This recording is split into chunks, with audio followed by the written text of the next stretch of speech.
Welcome back, everybody, to Behind the ToolBelt, episode 205, and we have another great guest this evening. Stay tuned.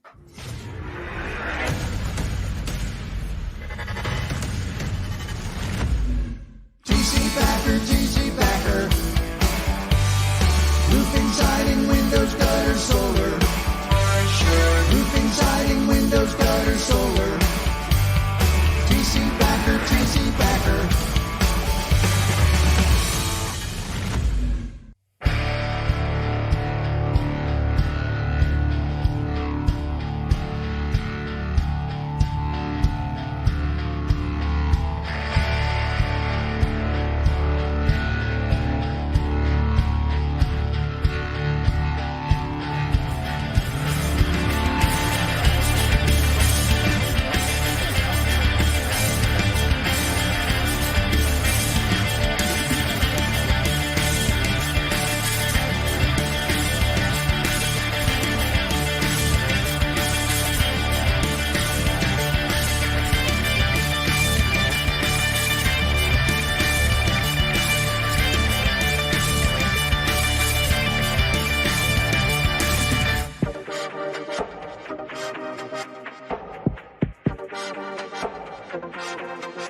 Is your lead flow down? Whether you're a company owner, office staff, salesperson, or installer, you're a roofing rock star. We help you get more leads with custom SEO, Google Ads, and a pro website.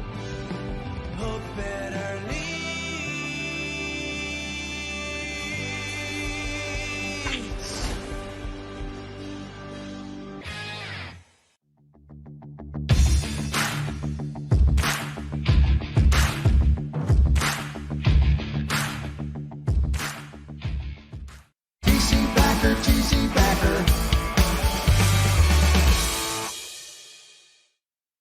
Welcome back, everybody, to episode 205 of the Behind the ToolBelt. If you haven't liked, loved, subscribed, follow, go to your favorite listening, watching platforms and check us out, like us, love us, rate us, give us a review, hopefully a good review. Erico, how the hell are you? Good, man. Thanks for having me. Thank you for coming on. One of the things I love about this show the most is that it's live, raw, and uncut. And our conversations are always off the chain. And so Vic and I were having a little conversation about the rabbit holes and the out in the left field conversations that you and I have had and other people that are kind of in our position in life. And one of the topics that came up, and I'm just going to dive right into this, and hopefully, I know that I can never make you feel uncomfortable, and that's going back to like I love how this is, live, raw, and uncut. And when we were talking about recovery, right? What it was like, how we got here, and what it's like now. And any conversation that you and I have ever had, especially on a podcast, has kind of been like a on the surface kind of, never really got real deep down into it. But one of the things we were talking about is like that last day, right? Or that week leading up to that last day that we decided today's the day I'm done being a piece of shit. So I never heard that part of your story of like what led up to that. Like what was going on in your life? Who did you screw over? What kind of trouble with the law were you in? Like what, or did you not know that was your last drink? And because they say, if you don't remember your last drink, you're probably going to repeat it again. That's fair. So mine's a little different. I've told this story before. Clearly you don't watch any of my content, so fuck you. But no, but I have liked, love, and subscribed. you have love, like, and subscribe. So thank you. Yeah. No, but so I've told this story before. I don't know if I remember. I don't know if I remember my last drink necessarily, but I remember the day. I remember. So I got pulled over, right, for my fourth offense felony DUI. We all know that story, and I go to jail, and for most people that would be the moment, right? You know, I knew I was facing some serious consequences, and for most people it'd be like, man, I need to fucking clean up my act. And for me, it wasn't. It was like I got out and I went right back to it because I was so distraught, and I was like, oh my god, my life's over. Why would I stop fucking doing something that can mask all the feelings and the emotions that I was dealing with at that time, right? And then I got forced. We all know if we have problems with the law and drinking and whatever, you have to go do an alcohol evaluation, right? So I go do my fourth alcohol evaluation, right? In 10, 12, 15 years. And I go get this alcohol evaluation at a place called Valley Hope. And I meet a guy named Mark. He's a counselor there. And he tells me that I need to go to inpatient treatment. And my response was, no. I'm just trying to figure out what I need to do to like appease the judge. I was like, so can I do like an IOP or like, I'm like, I got a mortgage to fucking pay, man. I'm like, I got a job and I got a mortgage. And how often do you hear that from guys that need help and need recovery and need to go to treatment? They're like, oh, I got a job. I got a house. It's like, well, motherfucker, your job and your house ain't going to be there if you keep going down this fucking path. But me, I'm that alcoholic, right? And I was like, no, I got shit to do. And so I blew him off. And I was like, hey, I'll figure this out, right? And so I went for another 3 months. Okay. I went hard for another 3 months partying. And I'll never forget, he gave me his business card. And in my living room, I had my couch and then an end table right next to it. And this is long enough ago that I had a phone, like a fucking phone sitting there, right? Not my cell phone. And I remember my card, Mark's card was sitting there, and I would use Mark's card as a Coke funnel. So I would fold his card up, chop up the Coke, and then use that to pour into the baggies, right? I saved his card to use as a Coke funnel. So I'm sitting on my couch one day, and I look over, and I see his card sitting there. And I had this like moment kind of come over me, and I was like, fuck. And I picked it up. No joke. I remember. So actually I do remember my last. I picked up the card because I couldn't even read his name because there was so much Coke and residue on it. So of course, what did I do? I licked it. Right. Yeah. So I had to lick it off to clean it so I could get a little gummy and so I could get a little nummy. Right. Yeah. And I cleaned it off and I looked at it and I called the number on the phone and I said, I think I'm ready. And that was it. That was the moment. I knew that I didn't have any other options, right? I either had to make a decision to go do something, and I didn't know what that looked like, but it was either go do that or go to prison, right? My two options were go to treatment, just see what happens, be willing to listen, right? Be willing to listen, to shut the fuck up and listen, right? Did I tell you I'm making shirts that say that, by the way? No. I'm making Be Authentic shirts. We're going to start a store, and it's going to have Be Authentic, and it's going to have Shut the Fuck Up and Listen. But I decided that I had to be willing to do something different, and I didn't know what that meant. And I called them, and I said, I'm ready. And 2 days later, they had a bed for me, and I went to treatment. And so, I mean, that was my last, lick of cocaine, I guess. But that was the moment that I had to have. Like, I wasn't even ready when I was laying in a jail cell with gout in my foot and I was 310 pounds and, you know what I mean? A piece of shit. I wasn't even ready then. I wasn't ready until I had to have that moment. And I don't know why. Yeah.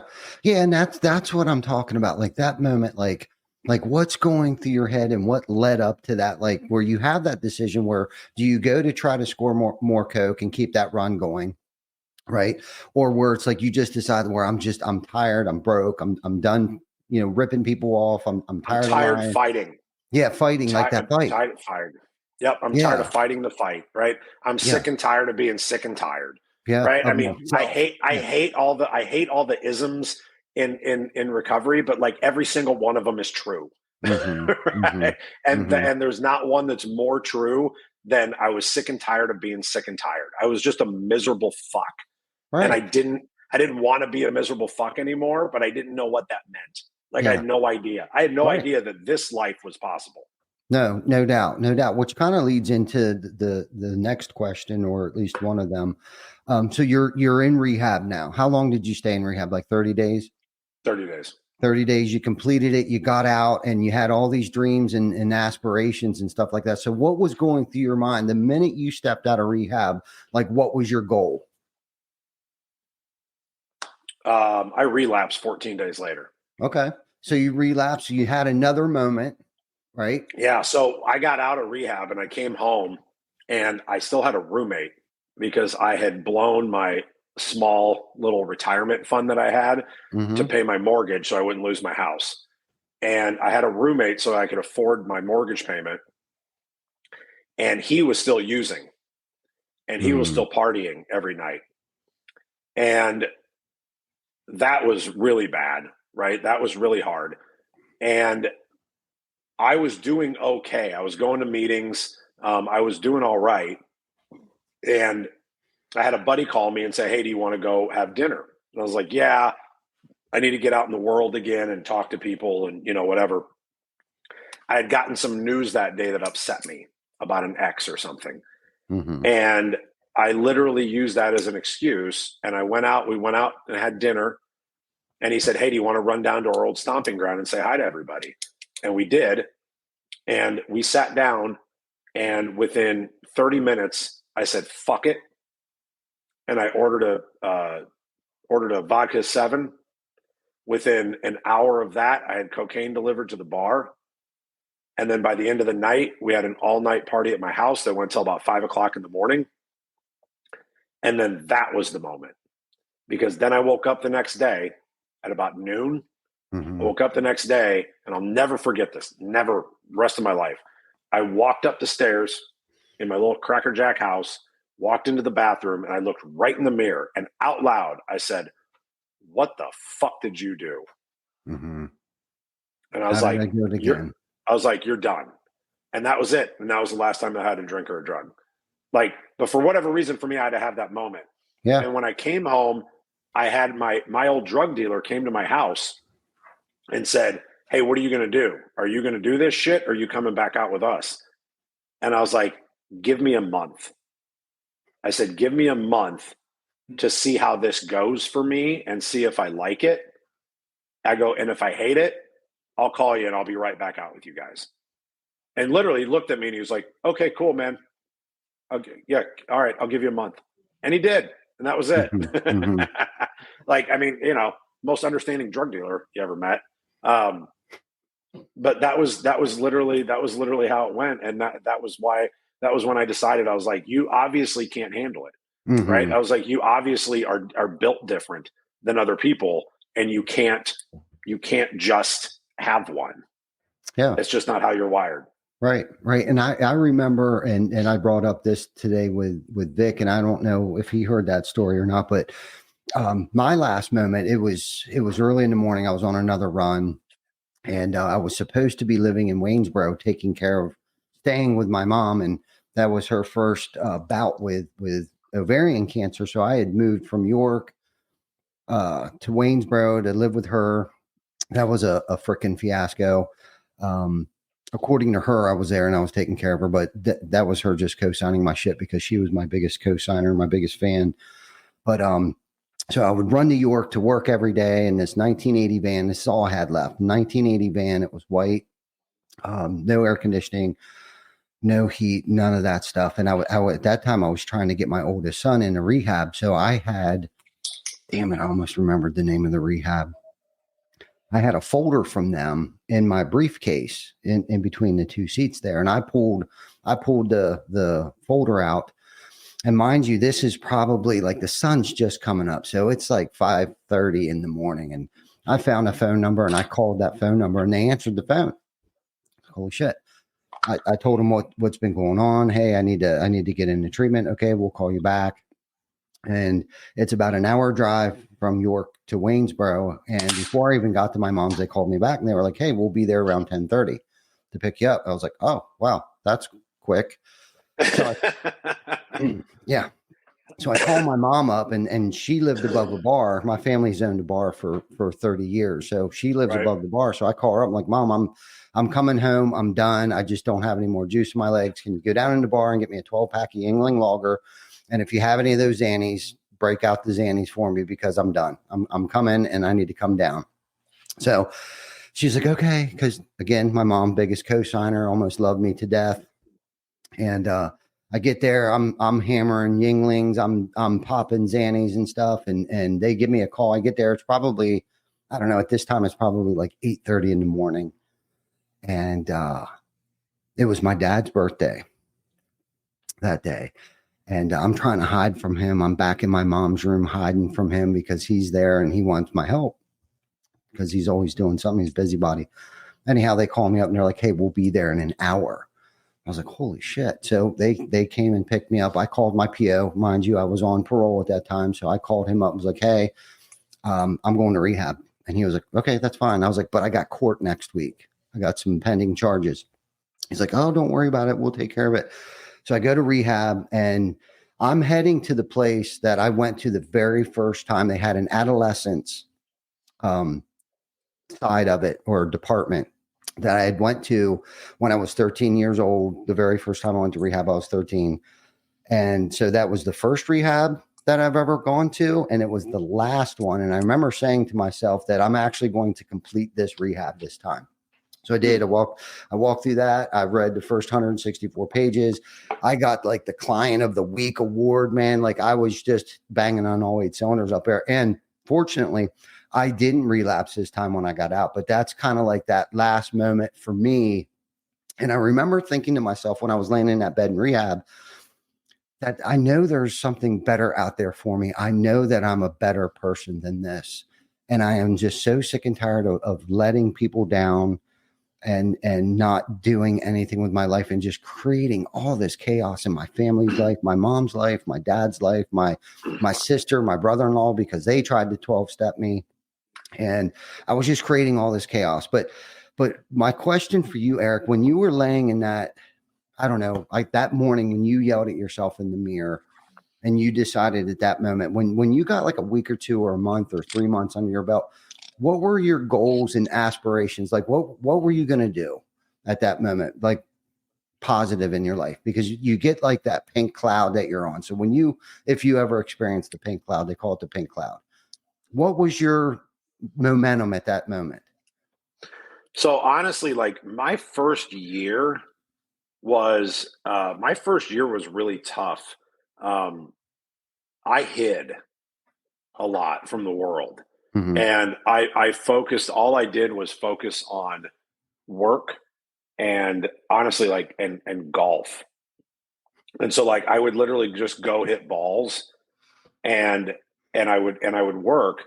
And I think I was trying to like regain the trust of my grandpa Mm-hmm. because I had let him down so much work wise. Because Mm-hmm. I mean, I'd be coked out of my mind at 6 o'clock in the morning and go pick up a dump trailer and fucking haul it, to the dump.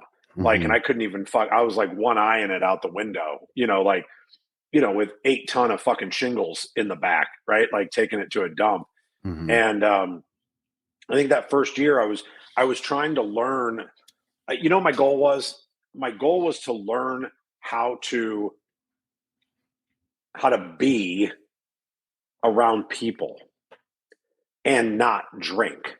I knew how to be around people and drink, but I had no idea how to be around people and not drink. And so I was blessed that I found a sponsor in my early sobriety.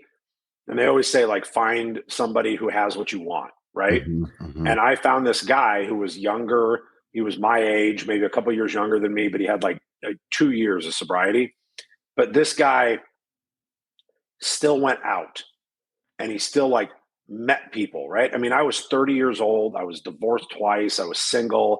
like I wanted to be able to go out and socialize, but I didn't know how to do that because I was so scared and so full of fear of like what's going to happen. And I wanted to be like him. Now, what I learned later was that I didn't actually want to be like him. Like I wanted to figure out who I was, but I wanted to learn how to socialize, right? I wanted to be able to date. I wanted to be able to do all this stuff that normal fucking people do.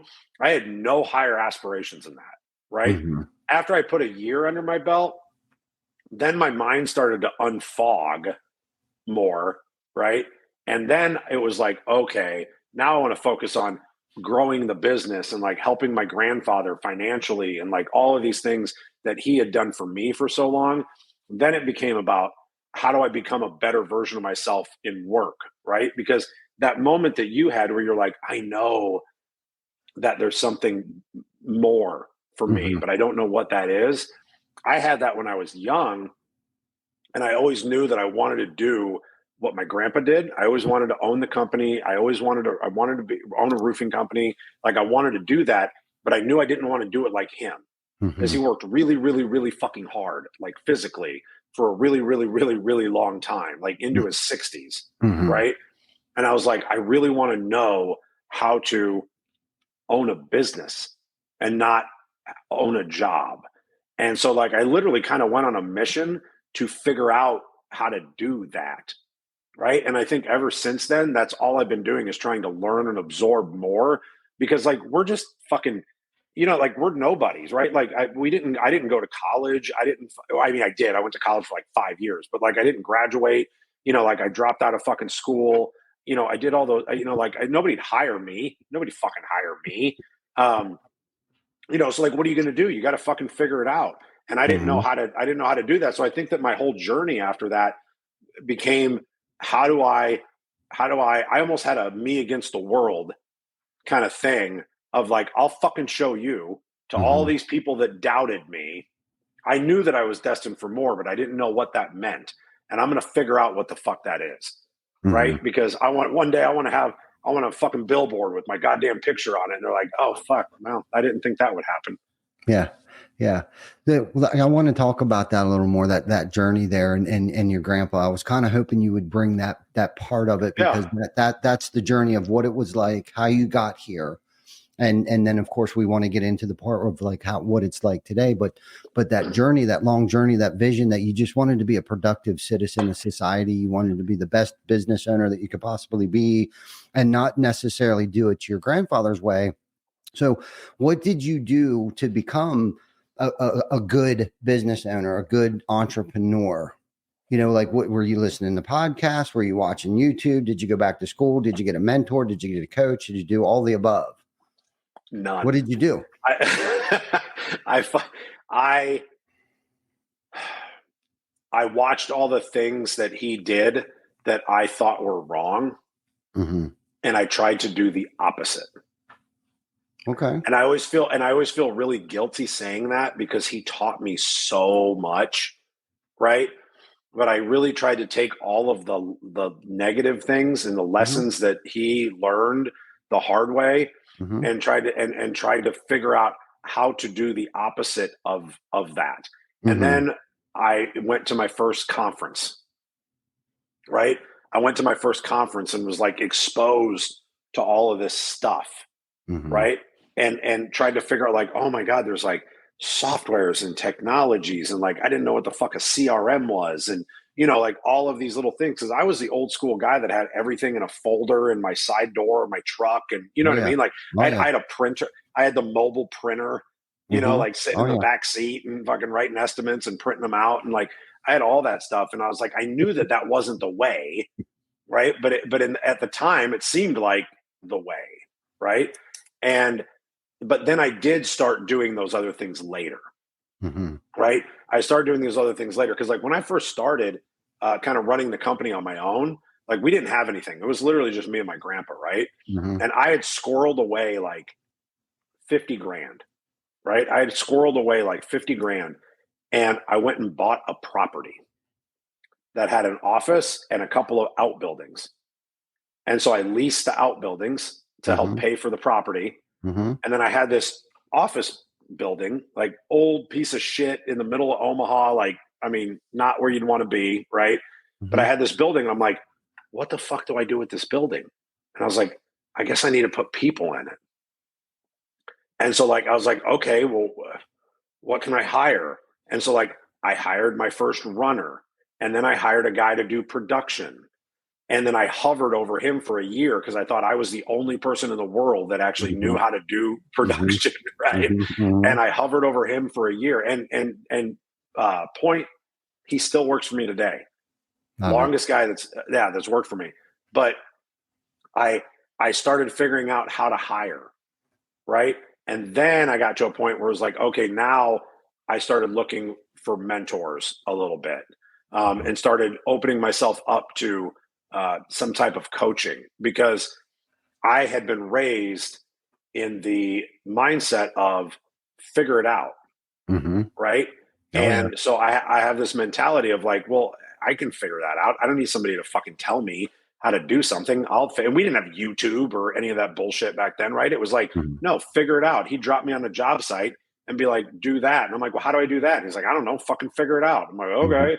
And it might take me longer, but I'd figure it out. So it's a good skill to have, right? Because I think that a lot of people in the younger generation have lost that skill of just, you drop them off somewhere and say, figure it out. But at the same time, there's so many resources out there, whether it's coaching or masterminds or whatever it is, that if you don't put yourself in those positions and surround yourself around people, right? Just me and you hanging out and having conversations spurs things in your mind that you didn't think about. And you're like, oh shit, Ty did that. I can fucking do that.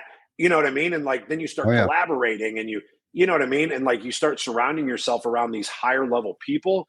That was when my life changed. When I started surrounding myself around people who had either done more or were on the same type of journey that I was on, because then you feed off of that. Right. And that was 100% like my turning point of like when my life changed, and when I got a full-time coach. That was like 4 years ago. Yeah. And it's crazy because what you're talking about is what I think is called like success by proximity, right? Just by surrounding yourself around people that are either at a higher level or those that want to go to that level as well. Now, was there a moment where you felt like, because I heard you say, you know, I'll figure it out. Was there a moment where your ego was maybe holding you back from surrounding yourself around people like that, because you thought maybe like, what do they know that I don't already know, or I can't figure out myself? No, it was more of an ego thing of, I don't belong in that room. And I felt inferior. And I still have that today. Where I'll go into a room and I'm like, what the fuck am I doing in here? You know? And I have to like tamp that down and be like, nope, you fucking belong here. Like, it's okay. Like, there's people in this room that look up to you for whatever reason. Right. Excuse me. I still deal with that today. I know what's the term for that? Imposter syndrome. Yeah. Right. And like, I still have imposter syndrome 100% today. But it was more of that, because I wouldn't want to ask questions and then show my ignorance to something. And I didn't want to be found out. That was my big fear, was being found out. Like, ask some stupid question that like, you don't know that. Right. I remember when I asked somebody what appraisal was for the first time. I didn't know what the fuck I didn't know what appraisal was. I had no idea what appraisal was. So I would sit in rooms and just listen to people talking about it, so I could kind of figure out what it was, so I could go do a little research on my own. And I was like, oh yeah, appraisal. You got appraisers and an umpire. And they're like, yeah. And I was like, tell me more about how yours went. And then I just let them tell a story. And I was like, oh yeah, I had one like that too. I never fucking had one. I had no idea what the hell I was talking about ever. But I would learn by proximity. Yeah. But I was always afraid, but I was still always afraid to ask. Yeah. Right. And what I've learned as I've gotten older is like, fucking ask. Right. Like, and especially, here's what makes it easier: when you pay to ask. When you pay to ask, then you don't have to worry about ego, because the relationship is already built on, they have knowledge that you want, and you're willing to trade them something for it. Right. I'm willing to trade you money to get your information that you have that I might not have. Right. And so I've learned that type of transactional relationship is extremely healthy. Yeah. Right. Because I think that we're groomed to say that transactional relationships are bad. They are bad in friendships. Right. But they're not bad in learning and growth. Of course. Right. And people need to be more open to those. Right. Like, because I've had a hard time because I've given just free fucking help for however many years. Right. And I've had to draw a line in the sand a little bit and say, hey, look, guys, I've got 3 other businesses that I'm running as well. And so I'm putting a package together. And if you want some of my time, because like it's taking time away from my daughter, it's taking time away from my businesses that generate me revenue. Like I need a trade here. So I need you to trade me some compensation for my time. Right. Yeah. And for the most part, people have been pretty respectful of that. And so that was why I started my group to help people, because I want to keep helping people, but like not in AA stuff, right? Just business stuff, right? But in business stuff, it's like we got to compensate for time, but they get to ask me those questions that they might feel stupid asking somebody else, but they're paying me to answer the question. Right. So you don't have to feel like a dumb shit. Yeah. That's all I ever wanted. So to circle back on a couple of things here, I read something a while ago, and I think it's Ryan Holiday book that I read every morning. He has like a 366 day daily, whatever the hell it is, daily affirmation book. And I'm pretty sure I read this in there.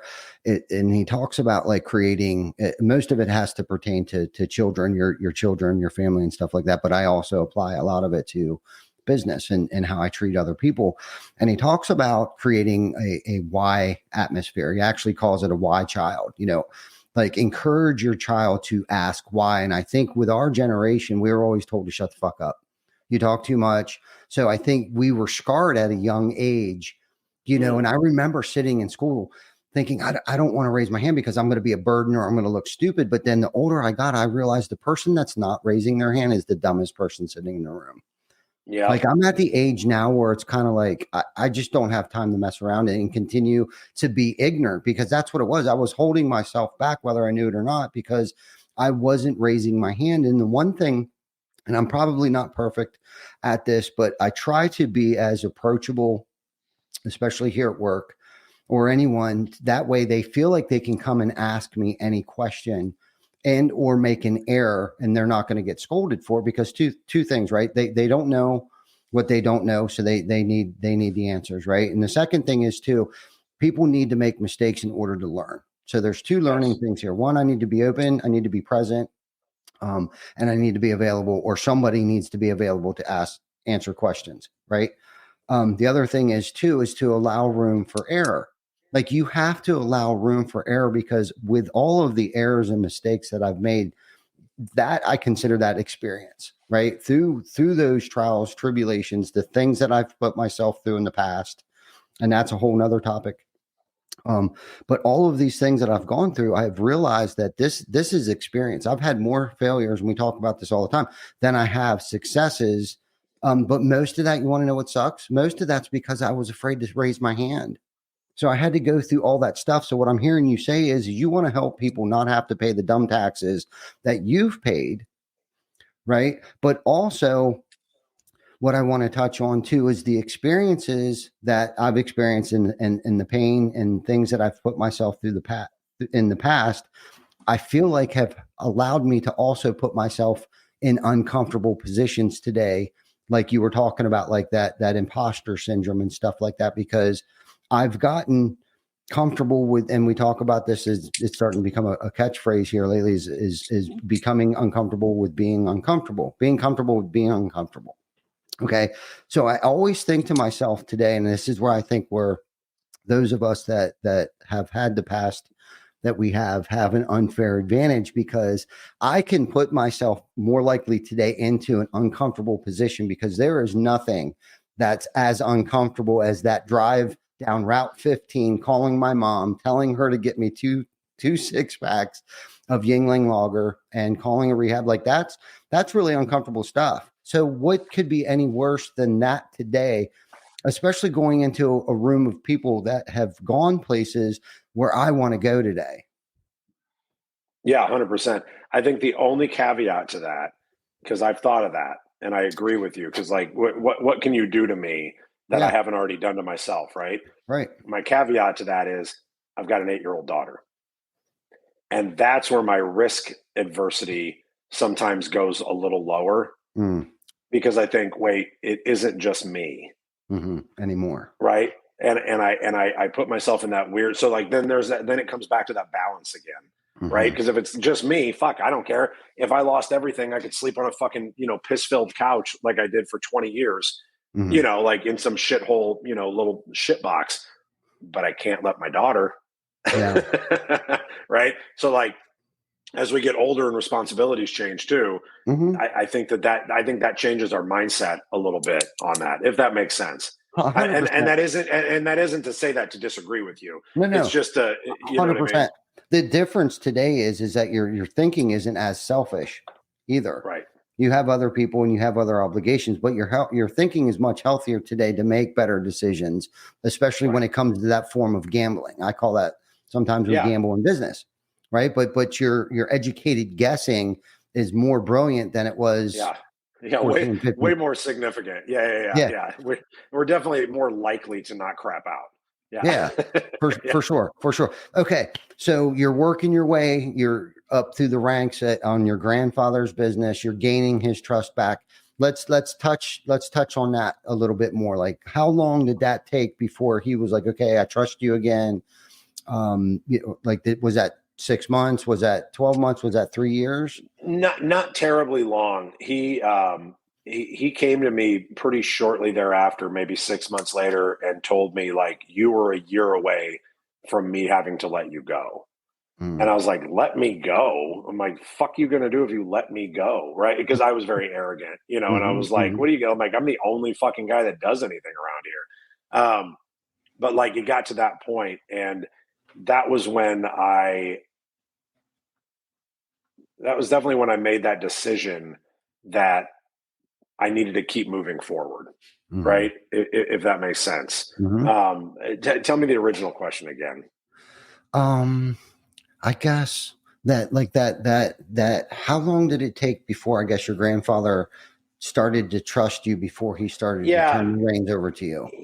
yeah, it wasn't that much longer. Like it was less than a year to where he started giving me more responsibility and more responsibility. I think he knew and he believed in me enough. He was my biggest cheerleader, right? Mhm, He was my best friend. He was the one person in the world that I could tell anything to, that I could go to with any problem or any relationship thing I was going through, or whatever it was. Like, and we would fight like fucking cats and dogs. Like, I mean, we would motherfuck each other one day, and then the next day, literally like give each other a hug and say, I love you. Right. Like mhm, that was our relationship. mhm, And I've never had a relationship like that since. mhm. And I think that's the one thing, like, there's nothing I miss more than that. And like that's the biggest thing that I miss of him. I mean, I'm 44 years old, and when I go back to Omaha, I still like go stop at the cemetery, and like I just stand there for like 10 minutes Mhm. and I cry. Yeah. Right? I literally still stand there and fucking cry, um, because I miss that relationship. And so like my challenge to everybody is like, if you have that, do not fucking take it for granted. Right? Mhm. Because there'll be a day where whoever that person is for you will fucking be gone. Or you keep fucking up long enough and they'll be gone. Yeah. Right? And you won't be able to make the amends. You won't be able to say I'm sorry for real. You won't Mhm, be able to do the things that you need to do to show them that you changed. And my grandpa, he got to see me change. He got to see me to start becoming the person that I was supposed to be. I got sober in beginning of 2010, and he passed away in 2015. So like he got to see 5.5 years of me being clean. He got to see Tegan born, right? So he saw that I was really starting a family, and like that I was going to be a dad and all that stuff. And that I think that was what he wanted to see, and I think mhm. that's why he was able to let go when he was so sick at the end was because I think that's what he was holding on for. Right. But he trusted me implicitly. Like, we never had a deal on paper with the business. I literally just looked at him and I said, and the business wasn't worth anything. So don't get me wrong. Like, the business was worth nothing, right? There was no assets, fucking no customer list. It was just me going out and selling. Right. Yep. And before he passed away, I was like, look, I'm going to take the business. I'm going to grow it. And I said, and I will take care of grandma. And that was our deal, that I made sure that she stayed in the house, had all of her bills paid. And that's what we do. We pay all of her bills. We pay her mortgage. Like, we make sure that she's okay for as long as she's alive. And he trusted me enough that, like, that was it. It was literally a hug and a handshake. And if I said that I was going to do something, I was going to do something.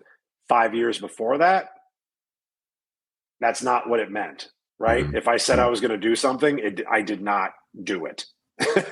Right. Like, I didn't. But today, if I say I'm going to do something, I fucking do it. And he saw that. He saw that in me pretty quickly. I think he saw that mental shift. Yeah, no doubt. They do. They feel it for sure. So let's talk about the growth of the business a little bit, and then start going down the path of what it's like today. Yeah. So when you said to your grandpa, I'm going to grow this thing, what was your plan at that moment? At that time, it was just, I wanted to learn how to, we had just started dabbling into, so we're like a weird company, right? I started doing commercial as a kid, right? That was all he did. We had a truck and a kettle, and we sold flat tar and gravel roofs, right? When I don't remember how old I was, but like early 2000s, we had a couple of hailstorms in our area, and I started selling residential roofs, and was like, oh wait, I can sell these, and then we can have a crew do them, and I don't have to fucking put the roof on. And like, but I didn't know that business model. And so I started growing that business model, and I was like, this is what I want to do. I was like, I want to be able to grow a business where I have people selling and I have crews putting on the roofs, and like, this is how you really run a business, right? I still didn't know what that meant, right? I didn't know how to get the right insurance. I didn't know, what I mean, what an audit looked like. I didn't know, any of that stuff. But I knew that was kind of what I wanted to do. And I did that for 5, 6, 7 years. And I grew the business a little bit, but while he was alive, he refused to let us bring in outside people that weren't family. So I couldn't really go hire sales guys or anything, right? So literally he had to pass away before I was able to really start growing the business and start hiring people. And then about 5 years after that is when I really realized how much I fucking hate dealing with homeowners. And so that was when I decided that I want to get back into commercial, because I really like dealing with business owners, people that understand ROI and understand like math and business decisions, and not like, oh, that isn't going to look pretty, or like, you scuffed my fucking gutter apron. Oh my God, who gives a shit? Right. Like, so I enjoyed having the more high level conversations. And so that was when I started transferring the business kind of into two divisions, where like I have one team that's focusing on residential because we need to do it, and then another team that kind of focuses on commercial. And so that was when I really started growing the company and like opening up in different locations. So we were in Omaha for years. We started an office in Des Moines. We had that for 3 or 4 years and did okay. Decided to close that down, but we still sell commercial out there. And then, made the move to Texas and opened up down here. And, then this year I'm making another move, right? I'm always changing stuff, especially in the winter. So we're doing another move where we are going to work with all of these partners that I have. Like, I've got a huge network of partners of like public adjusters and first party litigation attorneys and stuff like that. I've got guys on my team that know more about commercial roofing than any of these guys. So we're going to make sure that we're licensed in 6 or 8 states so that we can go travel and go sell commercial with our partners and help them out find solutions, because we know how to do that. So that's our new pivot. So my word for the year is pivot, right? It's always pivot and figure out, like, if this isn't working, right? If this isn't working, and that doesn't mean like you go knock doors for a week and the neighborhoods burn out, right? It's like, if we did this for 6 months or 8 months and like this isn't working the way that we built it, we need to pivot, right? What are we doing to pivot so that we can continue to operate a business, right? So that's what we're doing. So I'm always pivoting. I'm always pivoting, right? I'm trying to turn my business, like I was going to pick your brain. You saw the message I sent out in the Revolt chat, and I forgot to put the fucking call together. But I want to turn my business into a 75% retail company, right? Okay. I've been 80% storm res for the last 15 years, right? I know how to sell retail, but I don't know how to teach it very well, right? Because I can sell, I can talk to you, I can make a relationship, and I can show you why you need something, and I can get you to do it, generally speaking, right? If you need it, right? But really building a retail model, it's not really what we do, because I live in kind of storm areas where people think that they don't have to pay for stuff, right? Yeah. So like I'm going to rebuild that, right?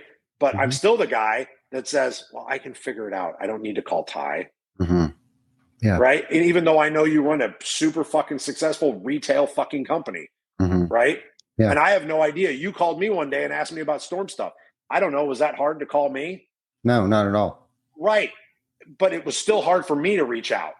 Like, it's such a fucking ego thing. It's such a fucking ego thing, because it's hard for me to pick up a phone and ask for help at all. The fact that I'm sober today, dude, and that I asked somebody to fucking help me is absolutely ridiculous. It's insane that that actually happened, because I don't ask for help ever. But every time that I do, good shit happens. Every time. So like you would think that I would correlate the two fucking things of like when I ask for help, good things happen, right? But what don't I like doing? Asking for help. And it's like, well, hey, dumb shit, when you ask for help, good things happen. So why don't you do it more often? I don't know, because I'm got an ego this goddamn big, I guess. Ugh. You need to learn how to pivot your mind shift into fuck. I just, when I start talking about it though, like it frustrates the shit out of me, because like I know what I'm supposed to do. And I know that people that are watching sit there and they're like, they know what the fuck to do, and they still choose not to do it for whatever reason it is. And it could, and a lot of times it's ego. Fear. For me, it's always fucking ego and fear. Yeah, for sure. For sure.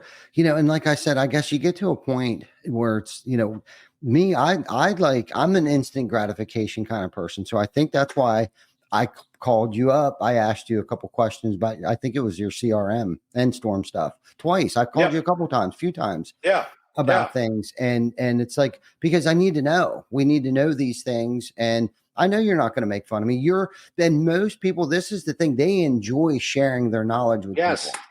Yes. You know what I mean? So if you would ever call me, it's like, oh man, I would nerd out on it with you for a minute. You know what I mean? And more than happy to share my experience, strength, and hope with you. And that's something that I think I struggle with too. I think we all go through that, but it's like, at what point in time is the pain great enough before I actually, because I don't have 6 or 8 or 9 months to like figure this out on my own, you know? And it's like, if I just pick the phone up and I call Eric, he's gonna give me the answers that I need right now. And I take what I need and I leave the rest, because just kind of like we do, it's like, you know, we're visionaries. You told me one way, I'm going to probably use half of that, but I'm going to elaborate more on it, and I'm going to build on top of that, because if you're doing it, I know I can do it, and we're going to do it better, because, or throw our spin on it and put our fingerprints on that, on whatever that the case might be. But that's a great, that's another great topic right there. Like reaching out for help. But okay, so let's get back on track here a little bit. So sorry.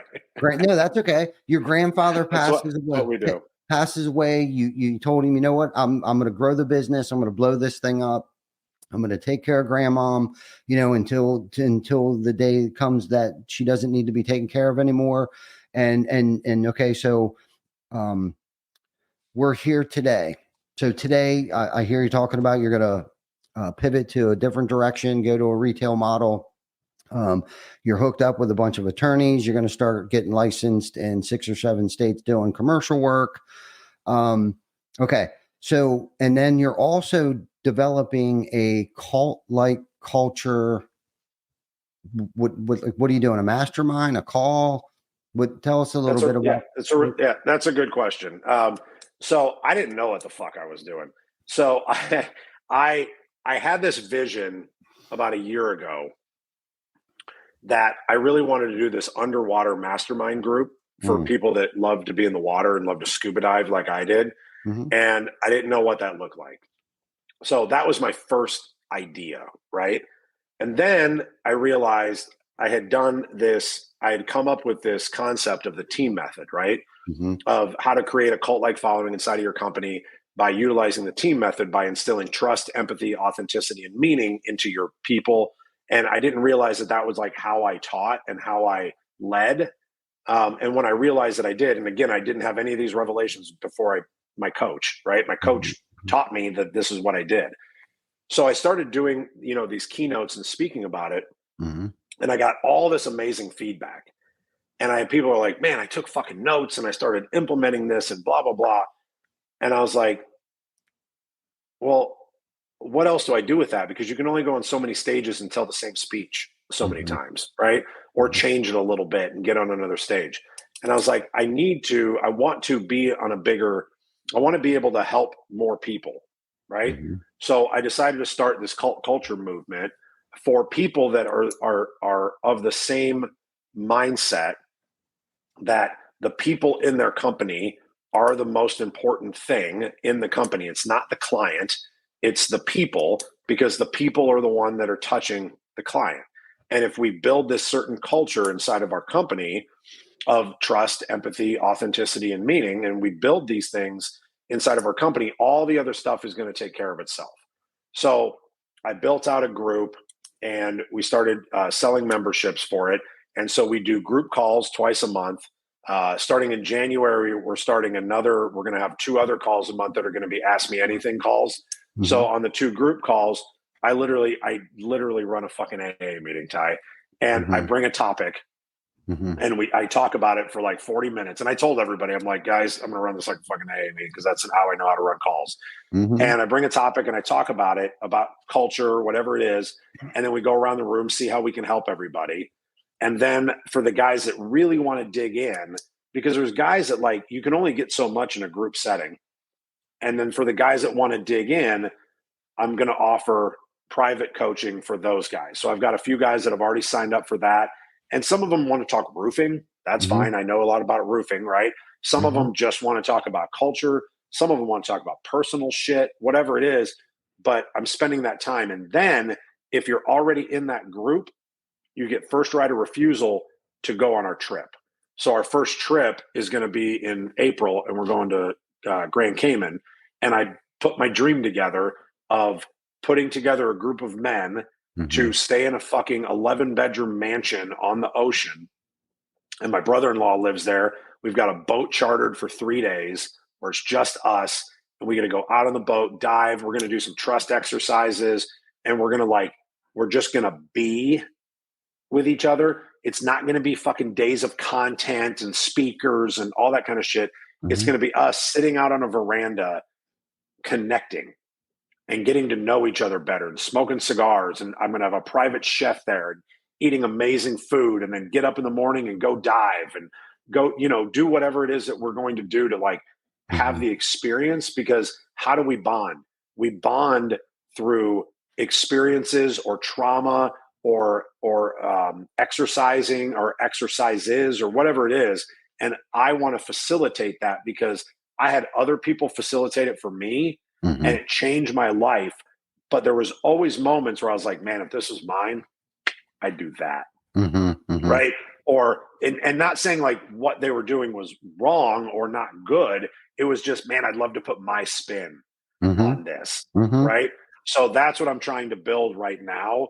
And put that group together to facilitate that and just have a small group. Right. I don't want it to be more than 12, 15 dudes. Because I want it to be super intimate so that we all get to connect and really feel like we're doing that growth together. Man, I love that. That's good stuff. And no one's doing anything like that either.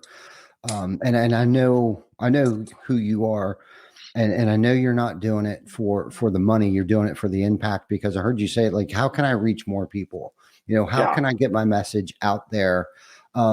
And not to keep kicking this dead horse, but do you think your grandfather inspired something like that in you because I was thinking earlier when you were talking, like that connection that you had with your grandfather and like that love that you guys showed for each other. Do you think a lot of that or some of this, that what you're trying to do today, was that one of the lessons that maybe you learned and didn't realize that you learned it to motivate you to want to be this person? I think that I've been searching for that for so long, and I never felt like I belonged in any group, right? So Mm-hmm. like I love the group that we're in, right? I love Revolt. I Mm-hmm. loved the circle that I was in with Sam Taggart, right? Mm-hmm. Um, I still never felt like I still never felt a part of. I've my whole life I've always felt like an outsider Mm-hmm. in every group that I'm ever in, right? And I don't know if it's because I rub people wrong or what it is exactly, but like I've always felt like an outsider, and I never felt like that with my grandpa because I felt like him and I were always it was us against fucking everybody, Mm-hmm. right?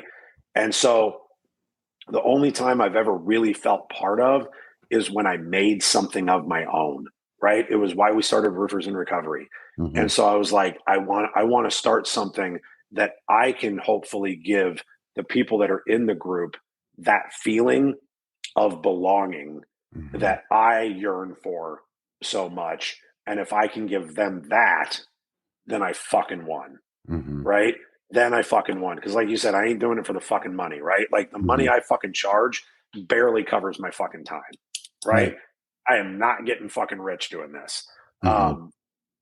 But there has to be a trade because people don't show up and don't participate, right? If you don't have some kind of investment, Of right? course. They just don't. So that's why, and like I'm not going to stop being in my other groups. Like I love it. Like I get so much out of it. Mm-hmm. It's just I want something of mine that's a little bit different, right? And I don't know. And I want to do the stuff that I love, right? I love fucking scuba diving. Love Yeah. it, Yeah. right? You know what else I love doing? Shooting fucking pigs out of a helicopter. Fucking love that, right? That's what we're going to hopefully do in the fall, right? Mm-hmm. Everybody that joins, we're going to go fucking shoot pigs with an AR out of a helicopter, right? We're going to Mm-hmm. go shoot them at night with night scopes and shit, right? Like Mm-hmm. that's awesome. And so we're going to do shit I like to do. You know what we're not going to do? We're not going to go rent Lamborghinis and fucking drive around town. You know why? Because I don't fucking like to do that. So Mm-hmm. we're not going to do it, right? So the people that align with Mm-hmm. the things that I like to do, that's who's going to be attracted to it. It's not for everybody, Yeah. right? I'm not trying to get everybody. I'm not trying to get 500 fucking people in it. I'm trying to build a little community of like-minded people Mm-hmm. that like some of them are going to be sober, some of them aren't, right? Like it is what it is. I'm not going to allow fucking drunks in, that are a pain in the ass, but like I don't care about any of that. I just want you to be. Yeah. Yeah. I want you to be and to be there so that we can grow together and we can have a connection, and maybe it can be a semblance of what I had. I think that's a really good insight that you had because I never really thought about it like that Mm-hmm. before. And I think that you're right, though. I think it was inspired from that. Yeah. I don't know if it was taught, but it was inspired from that. Mm-hmm. Mm-hmm. For sure. For sure. And I see where you're going with it because you want to create that comfortable atmosphere. And I know I heard you say like it's because of the shit that I want to do. And that's not necessarily true either. I mean, yes, I'm sure it's inspired by the cool things that you want to do, but you also want to create that comfortable Yes. atmosphere where people aren't afraid to ask questions and are willing to go down those deep, dark secrets of like, and have that atmosphere of like, I can go here and ask Eric or any of the other guys that are in this group with me, what I think is a stupid question. Because I think, like you said, I think with us growing up, I think we were told to shut up so much. We're afraid to ask why, because we're afraid people are going to think that we're stupid because we're asking questions. And it's like, there's not enough of that, like groups. Yes, Revolt has been life changing for me to be around those group Yep. that group of people. And yes, I feel like I've had impact on that, but to have something like you said that's yours and you're doing things like when you go to things like that, you're like, if this was my thing, I would have did it a little bit differently. Hindsight's always 2020. But what's cool about it is, Eric, is that you've put yourself in a position today, right, to not just make yourself successful, but your family and those that work for you. Like you said, that guy's been with you for over 15 years, right? Like, you've impacted so many people's lives, and this is what's crazy. So many people's lives that you don't even know. And what's crazy is there's people being impacted that have no idea where that impact came from. And that's kind of like the catch 22 of legacy, right? Even if someone did come to work for you and they were there for 3 years, they're a different human being. And I think about this weird shit, right? If they came to work for us, they came as one individual, but they came through our program, our organization, and they left. But when they left as a different person. Right. And they went out and did whatever it was, either went to go work for somebody else, or they were inspired to go and start their own thing. And this is what's crazy. They're never going to give you the credit or the organization the credit of the things that they learned and how as a human being, they changed. All I can hope for is that they go out, they make $100 million and they impact just as many people, or if not more, than what we're trying to impact today. And we don't need the credit. I don't need to take the credit for that. But what's crazy is the people that they're going to impact have no idea where that impact originated from. Yep. I just had that thought probably a month ago. I'm sitting here thinking about it. I was probably going through something. I was like, that's the catch 22 of legacy. Like, legacies aren't always identified.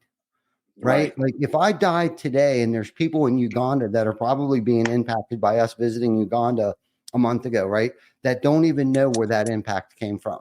And I have to be humble enough to continue to keep impacting people and know that they're not even going to know that we're impacting them. Correct. Yeah. But that's hard. It is. It is. That can be hard unless you have to become okay with that. Yes. Yeah. And I'm totally down with it. And I know you are too. That's why we gravitated towards each other. The first moment I feel like we met each other, it was kind of like, man, this is a cool dude. And I'm pretty sure you felt the same way. But pick up the phone more often, dude, and call me. Okay? Can you? I'm the fucking worst. I think you were supposed to call me every single day. I think that lasted maybe 2 days. Or was that once a week? Mate. It might have lasted a week. Oh, no. Didn't even last a week. No chance. No. Yeah. No. But you should stay in touch more often. One, so I can answer those stupid questions that you might have. Okay. Two, just to stay in touch with each other, because I might need you more than you needed me at that moment. I know. But what a great episode. A lot of people in here watching, a lot of good people. Hopefully everybody got something out of this. It was a little different tonight, I think, of an episode, but it always is when Eric's on the show. And that's what's cool about live, raw, and uncut. We did not discuss this, rehearse this, or I did not give him a list of questions that I'm going to be asking him. He didn't give me a list of questions that I should be. I didn't know what the fuck we were going to get into tonight. Yeah. yeah. But that's what's cool about I was excited to find out. Yeah. I love these conversations. That's why I have never, the minute that you texted me, it was always yes. Mm-hmm. Right? I say no a lot. Right? Mm-hmm. I say no a lot to people now. I've learned to say no. Mm-hmm. And that is never something that I think either you or I, right, because of what you said, because we know what each other cares about. Mm-hmm. Right? Like, we know that, like, our intention is to impact others, and is to make a difference in the world, and to do something different. And it's not just about the car. It's not just about the attention, right? Mm-hmm. If I can fucking leave one fucking thing here, sorry, I'm going to go on a rant, but, like, if there's one thing that it drives me crazy, and I wish that people would really hear what we're saying, right? Is that when you do things for genuine purposes, to genuinely impact and to genuinely help people, and you're not doing shit just to get attention, or just to get engagement, or just to get fucking comments, or fucking whatever it is, right? Like, people can see through that shit, right? Figure out what you're fucking passionate about. We're all passionate about something, right? If the only thing you're passionate about is engagement and likes, fuck off, right? Figure out what you're passionate about and then be passionate about that so that you can impact and you can help all these other people that might also be passionate about that. I don't care if it's about fucking dogs, right? Like if it's, I love dogs, cool. Then be passionate about that, right? So that all these people that love the same thing as you do, you can group together and impact more people, right? Mhm. Stop worrying so fucking much about what type of engagement you're getting. And the people that drive me crazy, you see it on the stories and they'll put a picture of fucking two tits hanging out of a shirt just so you can get to their second story that is whatever they're selling Mhm. to that guy, whoever that guy is, Mhm. asshole. But like, you probably know who it is too, don't you? I think so. Yeah.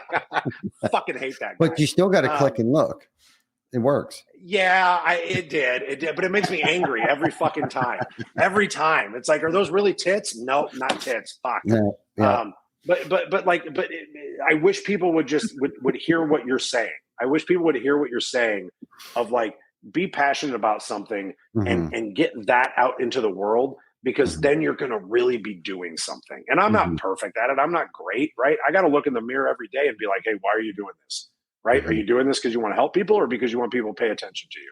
Yeah. Like, check your fucking ego at the door for a minute, because you'll go down a path where you get a lot of people yesing you to death and like, that was amazing and that was great. And all of a sudden that fucking ego starts getting real big again, right? And you got to tamp down a little bit once in a while. So anyway, I'm sure that'll piss some people off. So if I didn't do your show and I didn't piss somebody off, it was probably going to be, like that was going to be a disappointment to a lot of people. So for sure, I figured I'd end it that way for you. So you're welcome.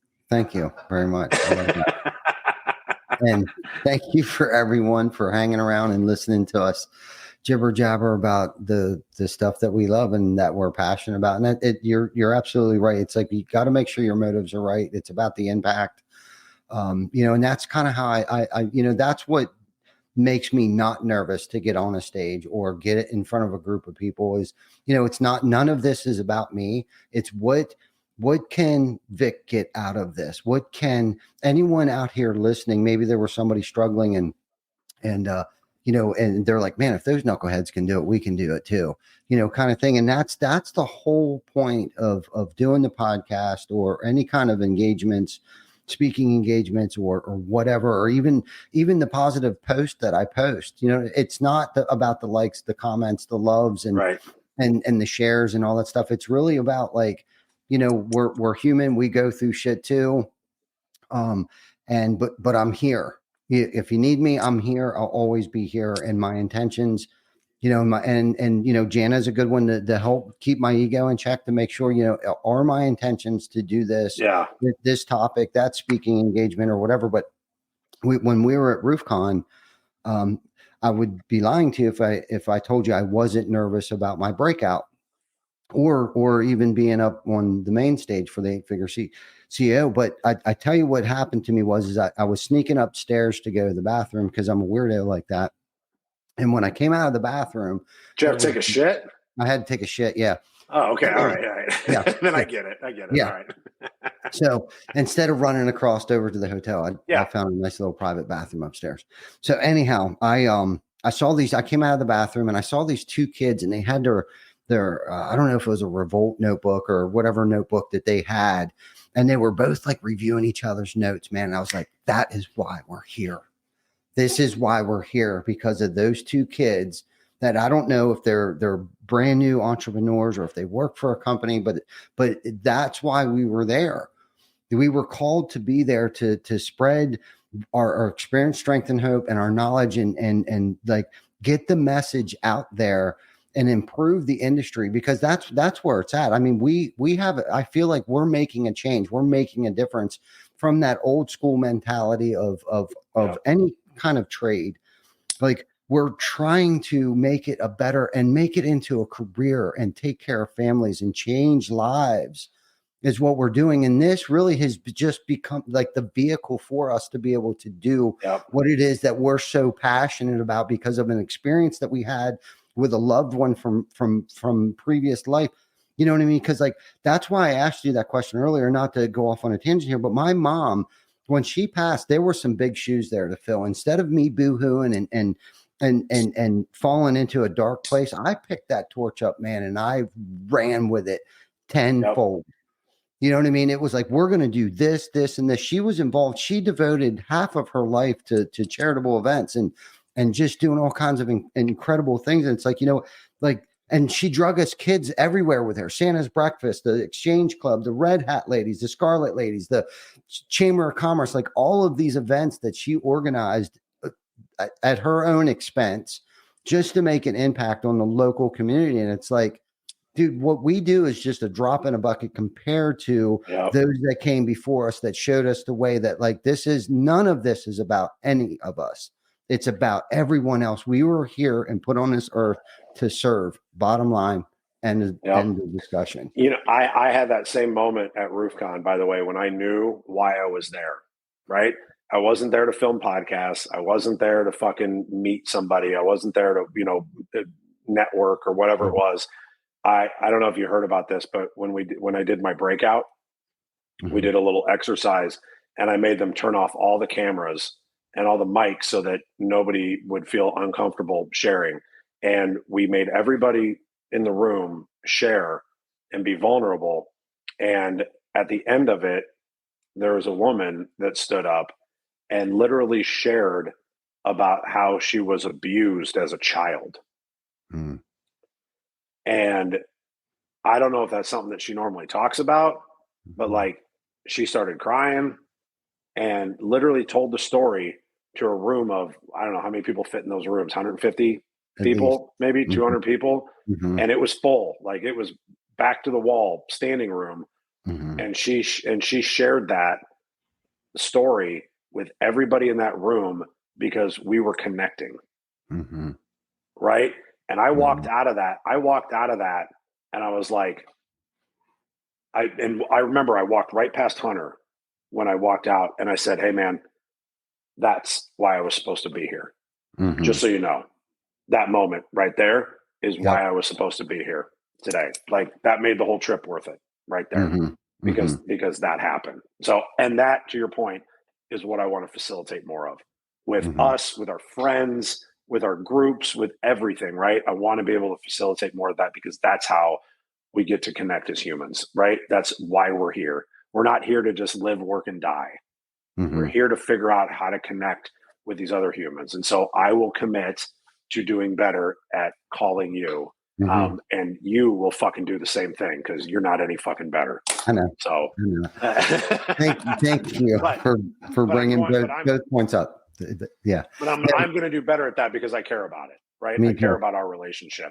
And people out there should do the same thing. They've got people that they care about that they don't make the effort. And like we need to continuously make that effort for the people that we care about and they care about us.